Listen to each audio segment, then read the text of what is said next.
to thank the organizers of the seminar for the invitation to speak here. Unfortunately, I contracted a bad cold while here in London, so I have to snuffle a little bit once in a while.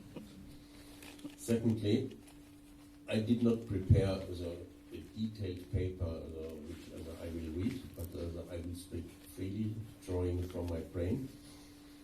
And some people here, or a lot of people here, they already know me. I have been following events in the Horn of Africa since 1965, which makes it this year 50 years.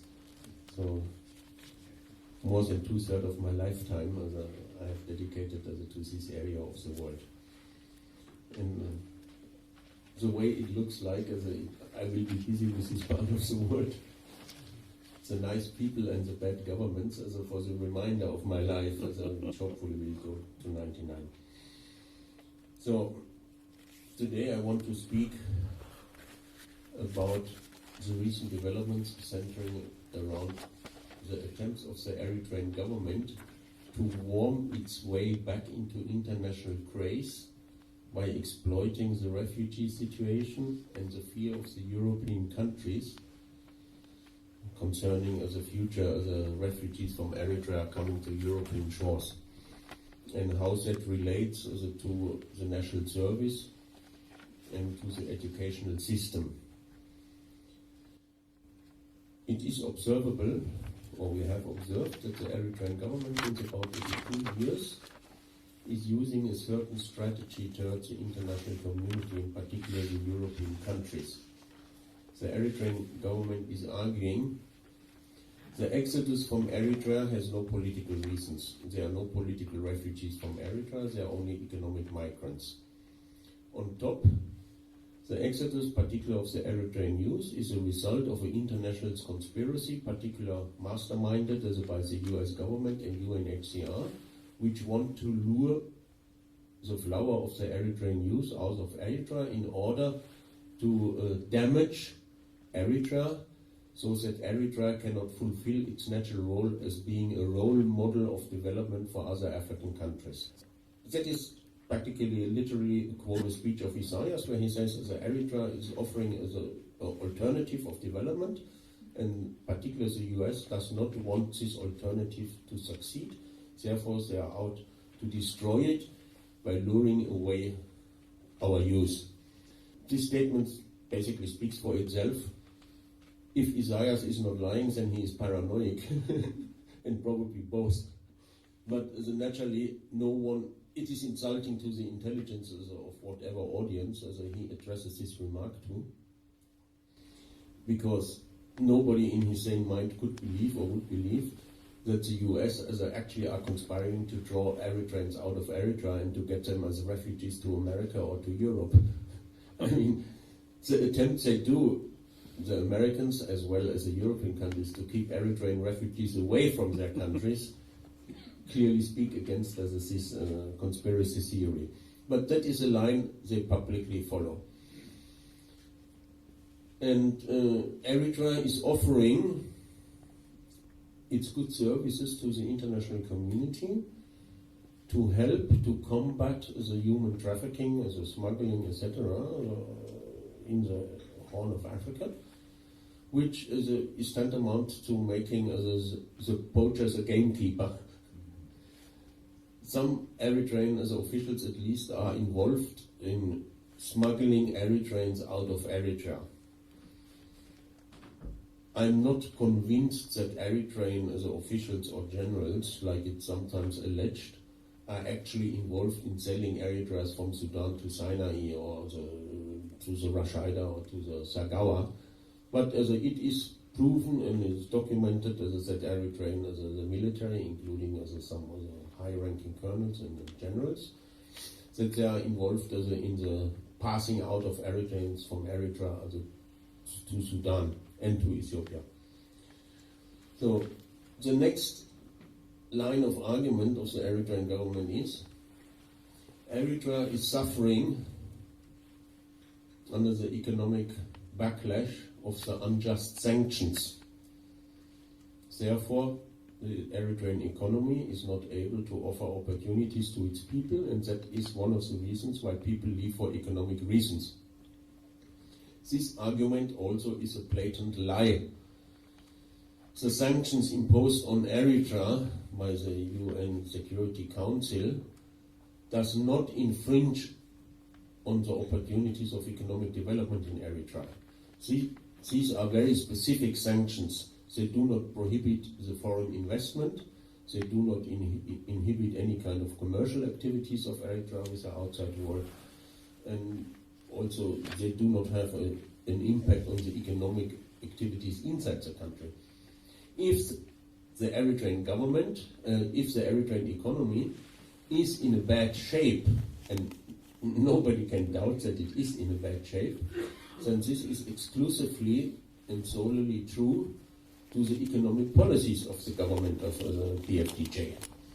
The way they strangled the private sector, the way their companies run by the state, the party and the army have taken over as a substantial chunks of the modern sector, that is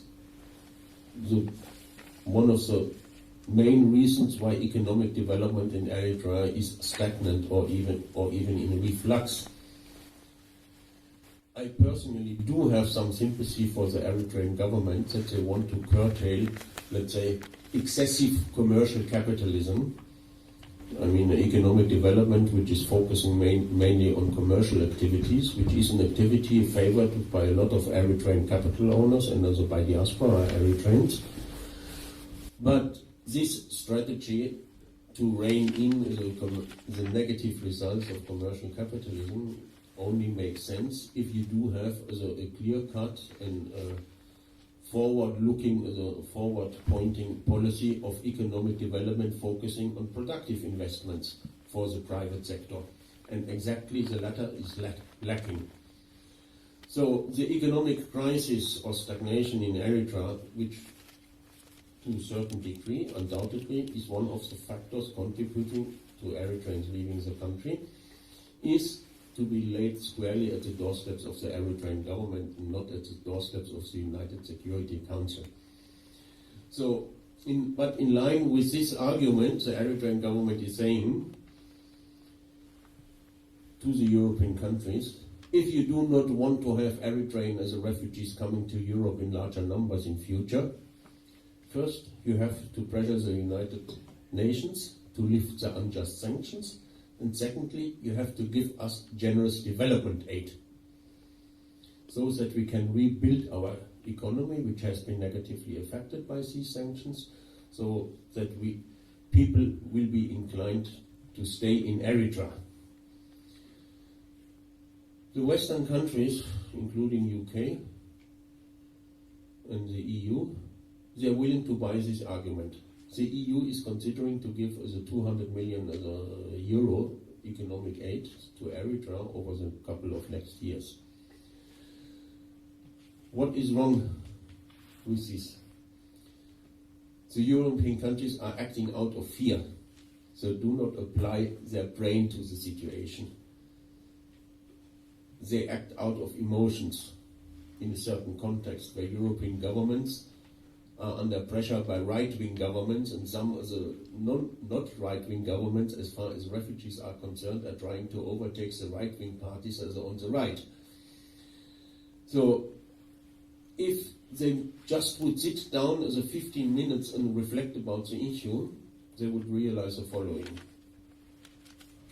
The economic recovery in Eritrea would need first and foremost not money, but a change of attitude, a change of mentality of the government, a change of the rules and regulations, how the economy actually is run and functions at the moment. That is much more important than money.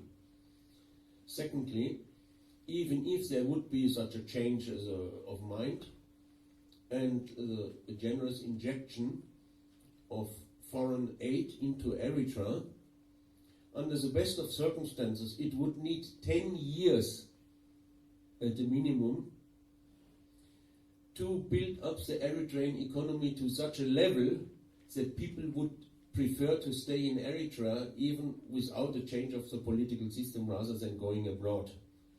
Even if the EU is sending 200 million euro in the next 3 years to Eritrea, that does not mean that with this money, that due to this money injection, there will be one refugee, that just one refugee would not go out of the country. The people are leaving as Eritrea not only for economic reasons, but because they have lost the hope that there is for them a meaningful perspective to build a meaningful, fulfilled life in Eritrea. And to rebuild this lost hope needs more than just the economic aid by the European government. But in any case, the economic effects of generous international injection of funds will be felt only in the long run. And if there is no concomitant political change in the system of the governance, then no Eritrean would be inclined to stay in the country only because Brussels is sending some euros. And this is something which also the Eritrean communities abroad have to hammer in whenever they discuss with British officials, with German officials, Dutch officials, wherever they are, when they discuss this issue. That has to be explained clearly and detailed to the partners with whom they talk. That this is a strategy which is fallacious, which is designed by the Eritrean government as an entry point back into the international community. And in addition, it is a strategy which is meant to provide Eritrea with the necessary funds to rebuild its damaged armed forces. Let me explain the latter a bit. The Eritrean armed forces, they are at the moment in a dismal state. After 15 years after the end of the war,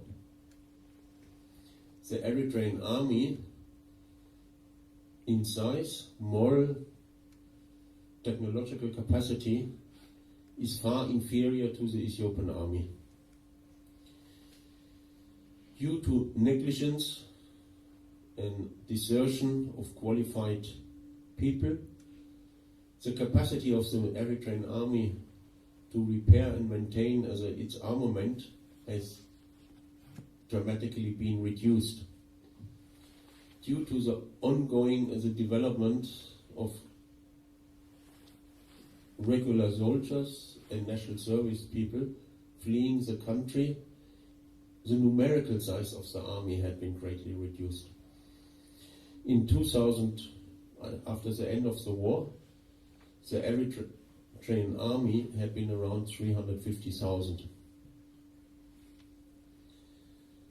About 100,000 of them were demobilized between 2002 and 2005, but as national calls up for national service continued after the war, unabatedly, the number of Eritrean soldiers for a couple of years remained to be around 300,000. They were organized in something like 40 divisions. The division has 6,000 people on the average. That means 4 by 6, 240,000. Then you had the Air Force, you had the Marine, and you had the soldiers in the various installations, military installations and offices outside of the ground force divisions. Due to the attrition through flight, at the moment, the active soldiers of Eritrea are probably less than 150,000. In December 2012, a number of divisions who had been tremendously depleted by desertion were actually dissolved or merged with other divisions. So at the moment, there are only 25 full divisions in the Eritrean army. The equipment is outdated, and the new chief of staff of Eritrea, General Philippos, he actually had set up a commission to look into the condition of the Eritrean army and how to modernize it. They have come to the conclusion that in future the Eritrean army should be an army of around 100,000 professional soldiers. The Commission came to the conclusion that the current system of national service is unproductive and is counterproductive to the aims of the army. So this trimmed down military force should be organized, the ground forces, in highly mobile rapid intervention units stationed along the border, supported by heavy artillery units and supported by extensive, good, high-quality electronic intelligence and human intelligence on the ground in Tigray. So in order to be able to monitor military activities of the Ethiopians early enough to have a decent pre-warning period, which would allow these rapid deployment units to be in the places of possible Ethiopian advance, and also to call up the Air Force support. And that is what probably had been most galling to Isaias. This would buy the Eritrean army the necessary time to stop an Ethiopian advance and to involve the international community as a backstopping protector. This commission came to the conclusion that the Eritrean army will not be in a position to stop the Ethiopian army from a large scale, the massive invasion of Eritrea for any prolonged time because of the inequality of the forces. The conclusion of the Commission also was that in order to rebuild the Eritrean army, in terms of armament, in terms of manpower, training, they would need over the next 10 years the equivalent of something like $5 to $6 billion, which is a stiff amount of money, and Eritrea does not have it.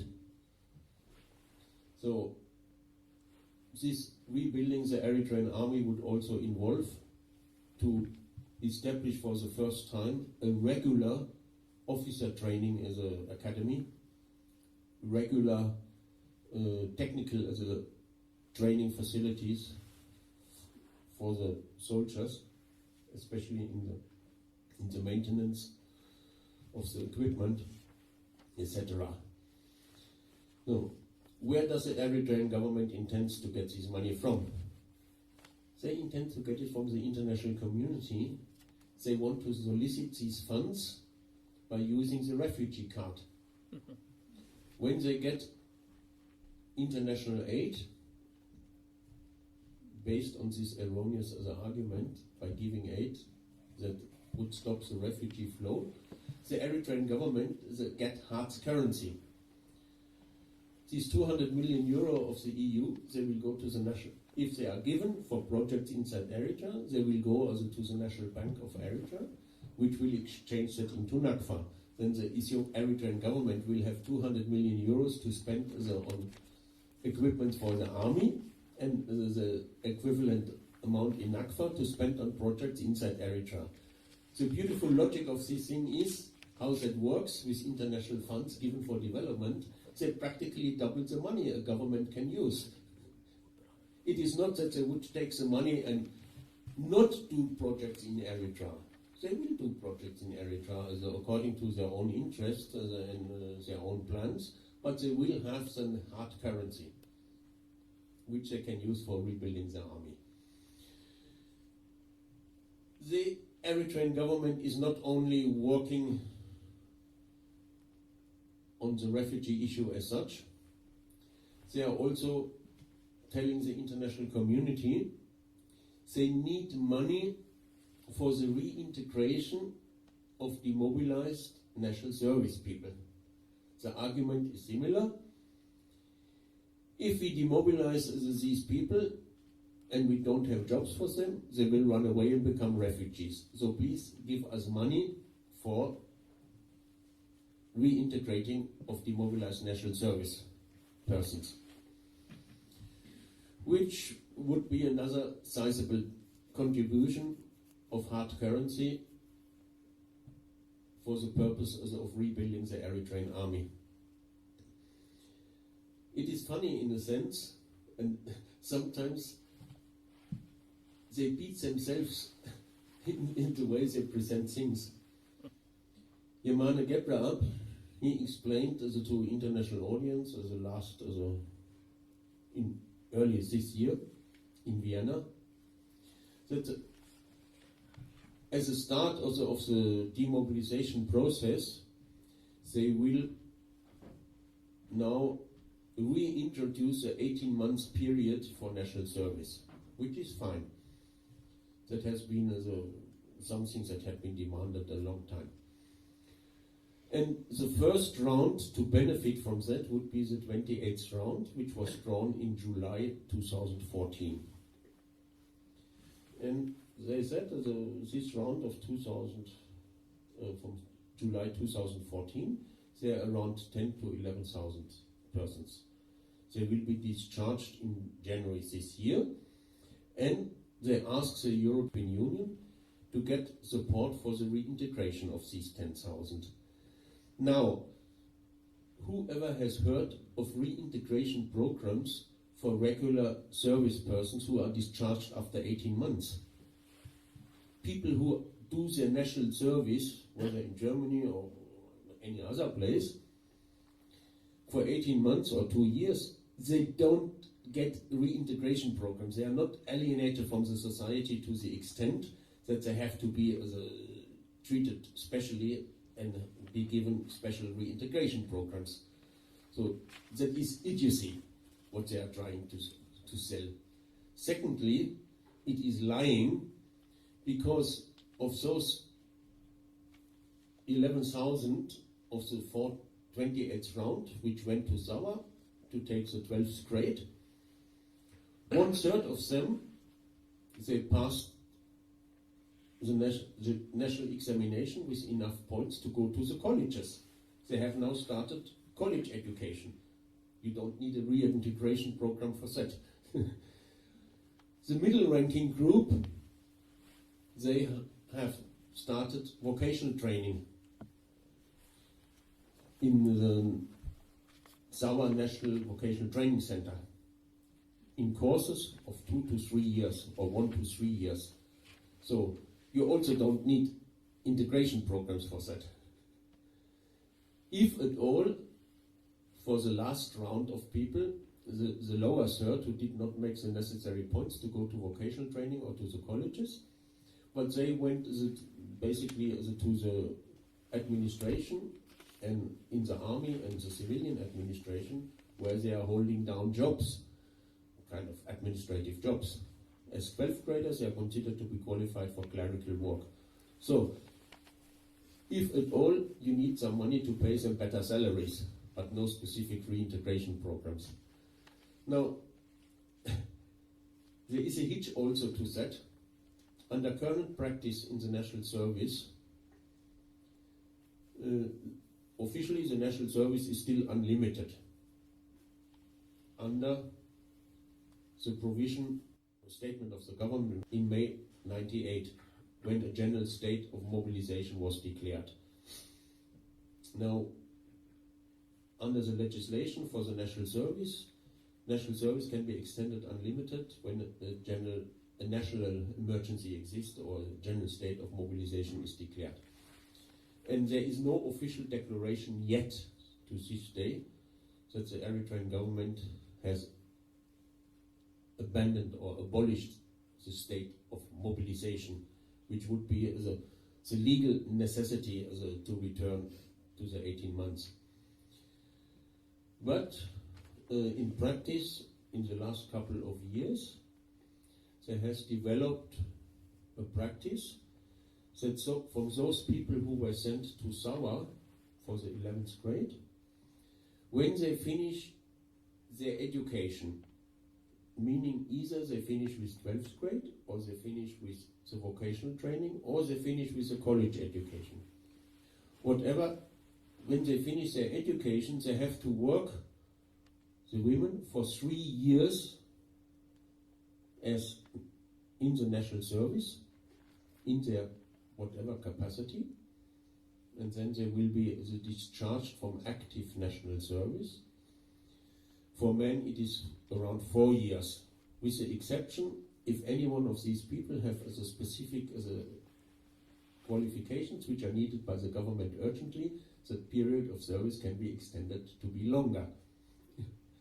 So, if that means someone who was good in 12th grade goes to the college, studies 4 years, and then adds another 3 or 4 years of service for the state as a national service person. Yeah? So how will the Eritrean government reconcile that with the declaration that they will demobilize them after 18 months?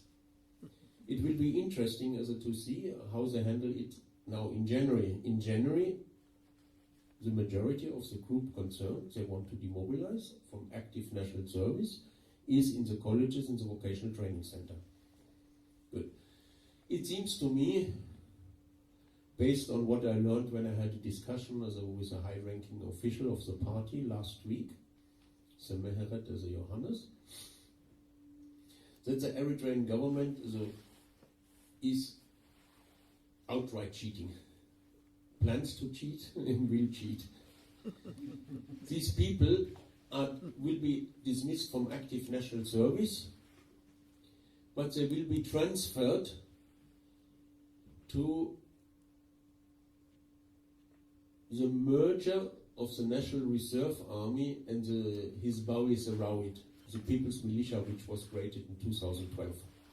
The National Reserve Army meant before people who did their national service and were discharged from active national service, they passed on to the National Reserve Army, which would and could be called up in times of national emergency. For example, in April 98, before the war with Ethiopia started, the first 4 rounds of national service who had been discharged to civilian life, they were called up under this regulation and re-entered active service. So, but in 2012, People's Militia was created, which had the idea that the People's Militia should offer an opportunity to give some basic military training to the growing number of youngsters who were not called up into national service for various reasons, to maintain a kind of spread of basic military training throughout the population. After some ups and downs, there were conflicts within the army. Who should run the People's Militia, this People's Army? How does that relate to the National Reserve Force? It seems that in 2014, the National Reserve Army and the People's Militia, or the People's Army, they were merged. They are now under the unified command of Wodi Lepsu.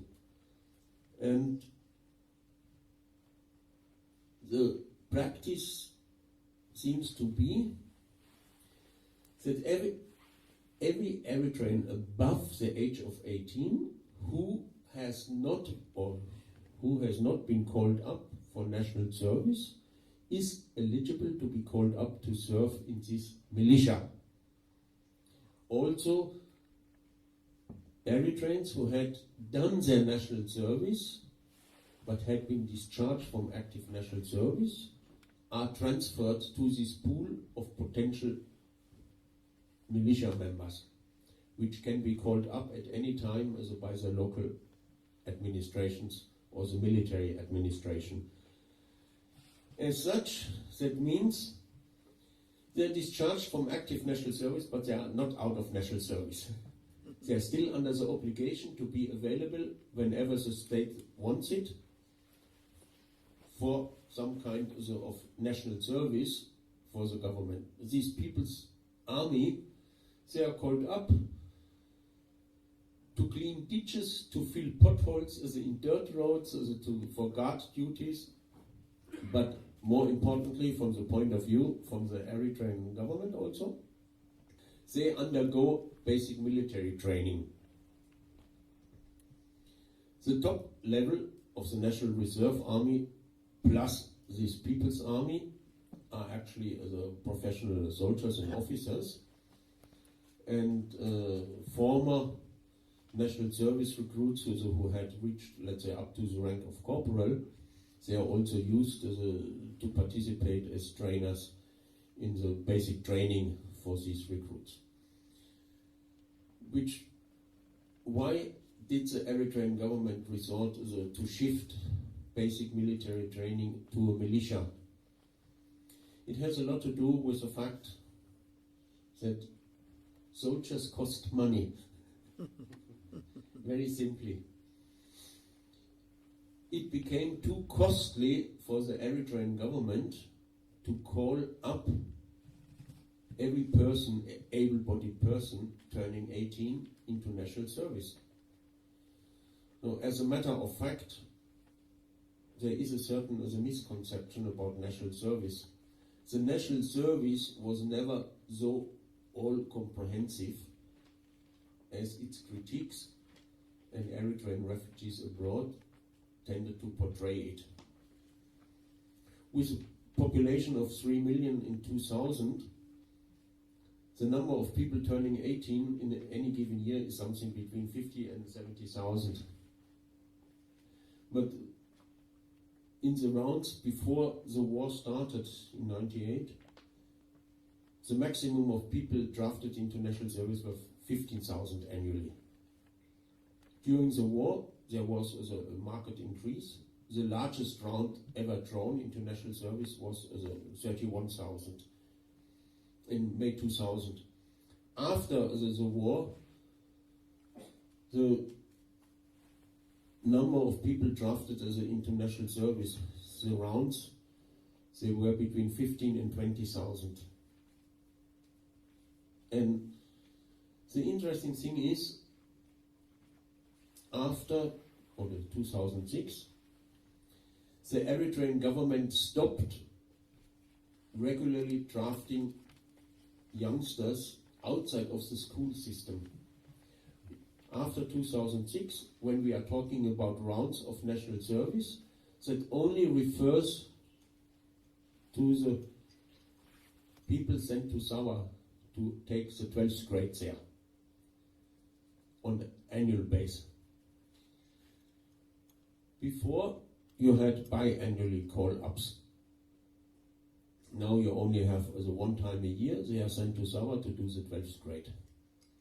But there is a large number of young people outside of the school system who turn 18 in any given year. They are not regularly called up.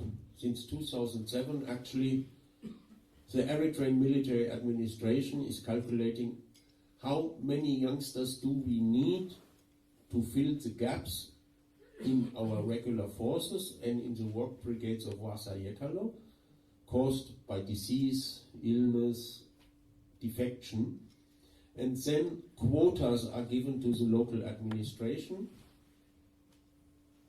Administration A has to provide as 100, the administration B has to provide as 200 or so, and the local administration send out notifications or they hang them on the wall of the administrative buildings that so-and-so has to report for service. And if they do not comply, then the area will be cordoned off and then the roundups take place. There is not even in this sense as a certain regularity. In the last 2 or 3 years it was observed that these call-ups combined with roundups could take place in spring, in summer or in autumn. There is no longer a fixed date. But even so, that also proved not to be workable. There was a grumbling that those people called for the national service. They said, why we and not the others? And the Eritrean government wanted, by the introduction of the People's Army, somehow gives the impression that even those people who are not called for national service, they still will do their share of public good by serving in the militia. In addition, by decentralizing the people's militia, the people's army, and decentralizing the training, they save the costs. Also, another side factor, the people's army training that takes place close to the location of the locality where they live. The army does not have to feed them, they don't have to clothe them. If they were to recruit these people in the national service, they would have to pay for it. And so practically the maintenance of the hidden national service recruits in the People's Army is shifted back to the families, the costs of it. And we are talking about a lot of money. Now, one of the questions often raised is how big actually is the number of people in active national service in Eritrea. The Eritrean government does not publish statistics, so you have to do a lot of intelligent, educated guessing, working with a few figures published.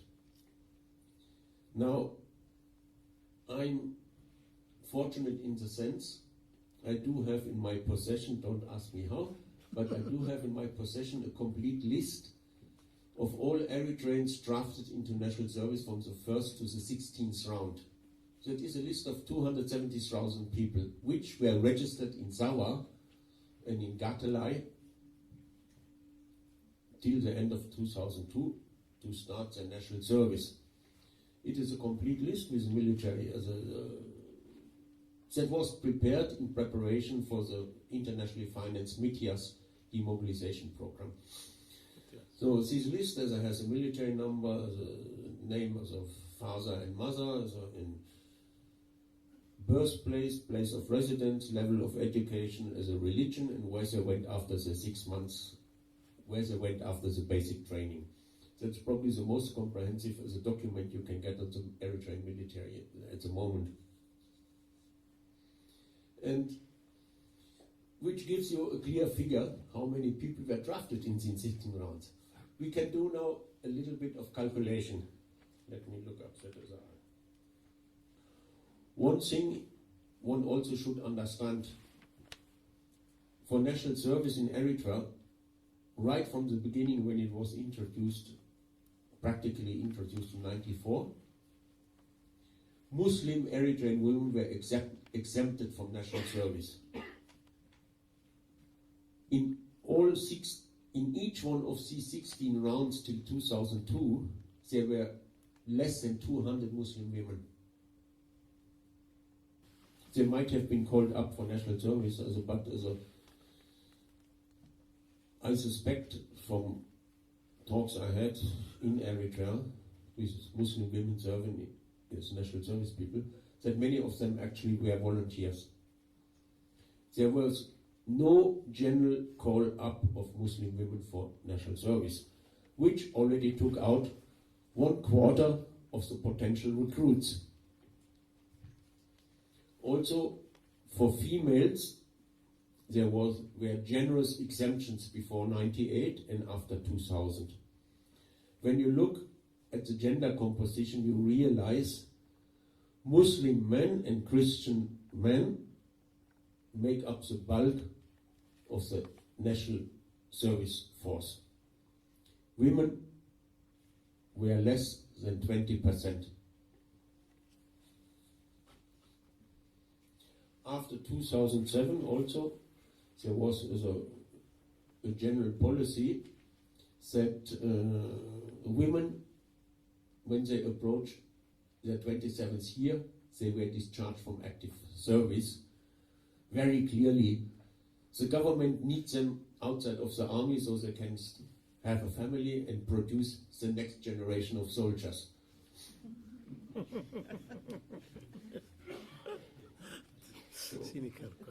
Then, okay, in 96, after the demobilization of the EPLA was concluded, Eritrea was left with a professional army of 45,000, including everyone having a military rank as a private or officer. That also included a lot of people who were actually working in the police or the finance police, or not in the military in the strict sense. 45,000, good. From 94 to 2002, 273,000 were mobilized as national service recruits. Let's say 2,075, that makes it easier to count. That gives you 320,000 people in service. When the war started, 40,000 former EPLF fighters who had been demobilized were remobilized. Gives you 360,000. After 2002 till 2015, this year, you have 13 rounds on the basis of, let's say, 20,000 per round. 20,000 is 260,000. You have 360,000 and 260,000. 620,000. So, of these 620,000, that is the upper limit of what actually Eritrean military, in whichever sense, could have today. So, out of those, there were war-related, or in a wider sense, no, there were casualties in the Eritrean army from 97 to 2002 of around 20,000. So you have to deduct that. There were 105,000 officially demobilized under Militia from 2002 to 2005. So, and there were, after the end of the official demobilization program till today, there were around 100,000 people who were individually passed out of active national service, either because women turned 27, people had medical reasons, for whatever reason. So, generously estimated 100,000. And around 100,000 self-demobilized by running away. When you add up all these figures, you get the size of people in active national service, including the few remaining original professional soldiers from the original army, you get something like 350,000 people. Not more than that. From the original army of 40,000 hardened EPLF combatants, at least half of them have either passed away, they died in the war, have passed away, or simply are too old to be of any use, or even also run away. So, from the original professional soldiers, probably you have only 20,000 left. What is this army costing the Eritrean government? 350,000. Let's say, calculate with a minimum figure, 500 nakfa for private. Officers get more, but let's be generous. So, with 500 nakfa a month, this would mean this army is getting, 500 is about 350,000, multiplied by 12, let's say 2.5 billion nakfa just for salaries. Yeah. You need food, you need clothing, transport and everything. So we are not talking about maintenance of the equipment or buying new equipment. Simply the basis of maintenance, this force is costing the Eritrean government annually the equivalent of 4 to 5 billion nakfa. They don't have this money. They are borrowing, since 2000, they are borrowing the money to finance the national service from the National Bank of Eritrea, which gave Eritrea a level of internal indebtedness which is fairly unparalleled. They are not printing money, but they are borrowing money. And they have run up a huge debt with the National Bank. And now they have come to the point where even that is no longer tenable. And they have also realized whatever economic benefit they expected from the national service no longer exists. One of the rationales for the extension of the national service was not security risk or the threat by Ethiopia, but it was that the Eritrean state wanted to get full control over the unqualified and qualified labor pool at minimum cost. The Eritrean state, being notoriously short of funds, had come to the conclusion they could not afford to hire the necessary manpower for their infrastructural works, either unqualified or qualified. They could not hire the qualified manpower for the administration in whatever area at market rate. So they resorted to the national service as a way to control that, to get control of this labor pool. In addition, there was a political implication by putting all the educated Eritreans, younger ones, the emerging professional class, under military discipline. They prevented them, or hope they can prevent them, from becoming unruly protesters. Also a very strong economic argument. But now, after 15 years, you have a civil service which is staffed to more than 80% by national service people who are absolutely unmotivated to do their job. Yeah? They're sitting around, drinking tea, insulting their customers, taking bribes,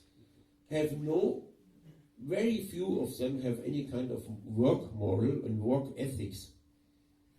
So that is even becoming a problem to the government. The civil service has become so efficient that even the minimum of service the government needs to retain a modicum of loyalty of the population is no longer guaranteed. The work brigades under Wasa Yekalo, which were hired out to the public construction companies for public infrastructure works, half of the time they are sitting idle. There is simply not enough road work, money for enough road work around to keep these work brigades of around 120,000 active throughout the year. Half of the time they are sitting around, they're doing nothing. So someone finally in the Ministry of Finance and in the army, they were doing as the figures, and they realized if they give up this unproductive system, trim down the number of people as they actually train, then they would have enough money even to pay civil servants decent wages based on market rates, or even for their road constructions, the workers' normal rates. The overhead associated with the national service program is so tremendous that it is undercutting whatever economic benefit they get from it. So they plan to go back to 18 months, where people will get in the 18 months, they will just get a pocket money of 100 nakfa, not 500 nakfa. No, that will cut down on that, and after 18 months they will be phased over to the National Reserve or People's Army, still be in a position where the state can always draw on them to use their work. That also means those people, after 18 months, they still will be under the obligation to be available for the People's Army, which also means if they want to leave legally Eritrea, they would have to ask the permission of the military authorities. That does not mean being discharged from active military service, that you would regain your full mobility nationwide and internationally, you still would need permissions to leave the country up to the age of 54. So, also from another point of view, another angle, the Eritrean government is coming under heavy pressure.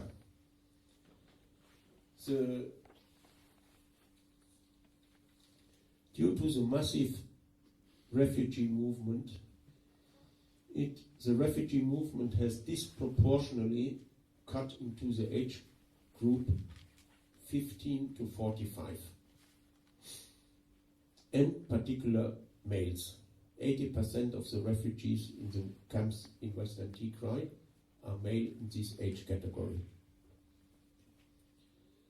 That means, even though the Eritrean population still continues to grow, there is a growing demographic imbalance.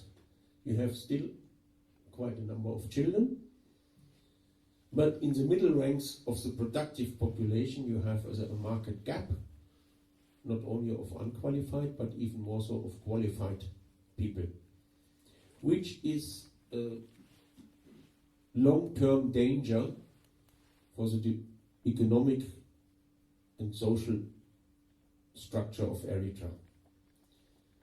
One thing, that due to this large-scale refugee movement, there is now a remarkable shortage of marriageable men in Eritrea. When 80% of the refugees are going outside as a young, able-bodied man, yeah? That means women find it much more difficult to marry. Now, the net result of that is people don't stop to have relations, even if there is an imbalance in gender, yeah? I mean, men are men. The net result of that is that the number of women-headed households, of Eritrean women raising children conceived out of wedlock, out of marriage, is tremendous on the increase, with all the attendant the social problems. It is also more difficult for the women-headed households to send their children to school.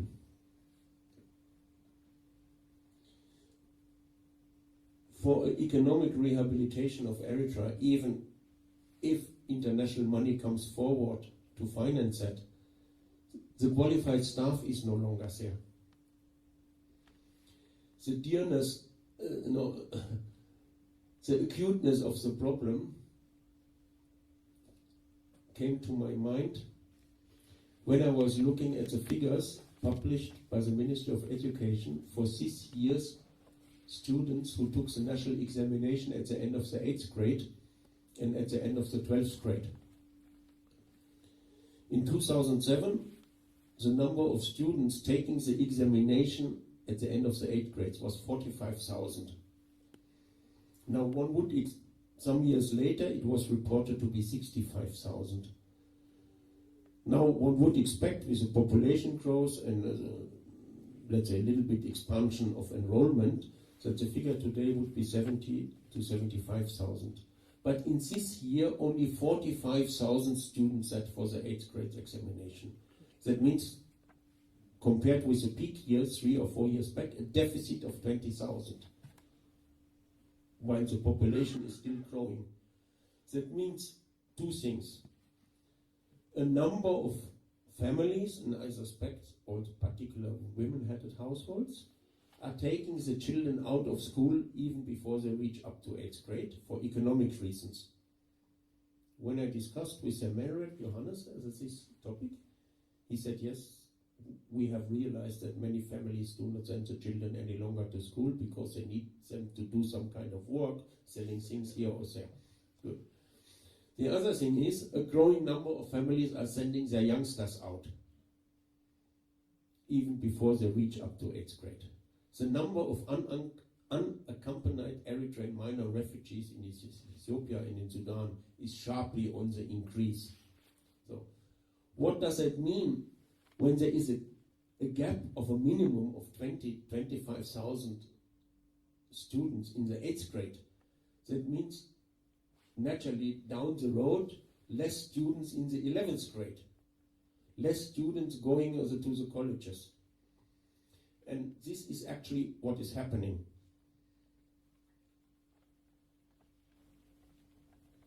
In Sawa, the enrollment for 11th grade, for 12th grade, was continuously on the rise since 2003, since it was introduced. The first year, they had 5,000 students. In 2006, they had 17,000. In 2007, they had only 11,000. That was the first round when a lot of students ran away. In 2010, they had again 17,000, and this year they had only 10,000 in Sawa. That means, over time, less students entering 11th grade. Students are running away before they finish 11th grade. They run away after they finish 11th grade. And they run away even after they were enrolled in Sawa. So that at the end of the day, the number of students taking the 12th grade examination is dropping.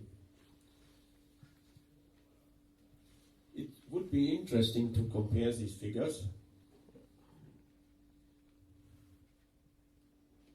According to the Eritrean Ministry of Education, the planning figure for students enrolled in 12th grade in 2006 2007 was 21,000.